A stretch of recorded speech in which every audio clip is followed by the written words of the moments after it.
Nii, ja nüüd siis tänu sellele toredale laulmisele Kaudeamus oli siis peaauhinna vääriline ja see kannel, mis siin laua peal oli siis meie see peaauhind, mis me saime koorifestivali nii et kõigi kooliliikide osas ja meeskoolide osas ja nüüd täna siin siis me kuuleme selle kandle helisid veel.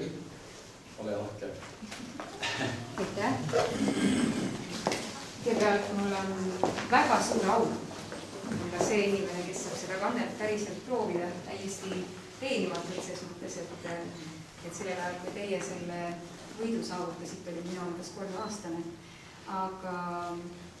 Aga ma olen imetlenud teie elukäiku ja teie laulmist nii kaua, kuni ma olen ise koorijuht olnud ja minu kooril, lähtekooril ja teie meeskooril on mina väga soojad sõbrasuhted ja me kohtume teiega täna õhtul ju veel. Aga ma ei ole tegelikult kanneldaja, aga ma olen oma hingelt väga muusikaõpetaja ja see kannel oli minu meelest erakordselt sümboolne kingitus, sest hoida mehi laulmas on väga suur töö, dirigendid teavad. Ja sellel ajal, kui Klaverivabrik Tallinnas võttis nõuks teha selliseid pille, nagu see on, oli selle pilli tootmise eesmärk just nimelt selline muusikapedagoogiline. Et seda on lihtne õpetada lastele, sellega saab kiiresti mängimise elamuse ja selle pilli kaudu oleks nagu meie oma lugu, meie oma muusika vägagi tore viia lasteni.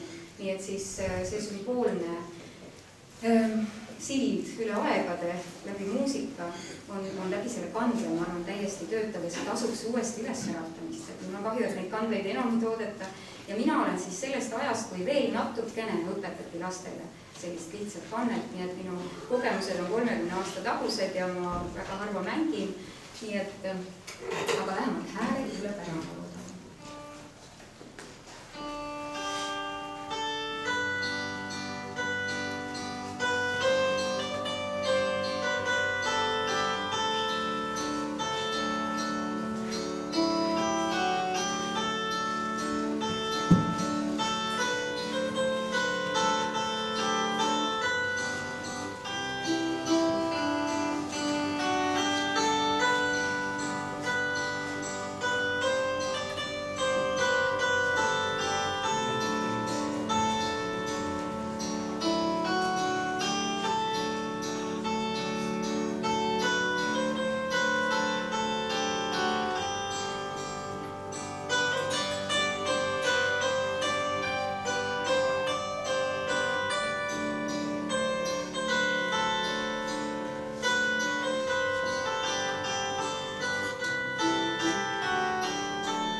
Nii et aitäh teile selle elu.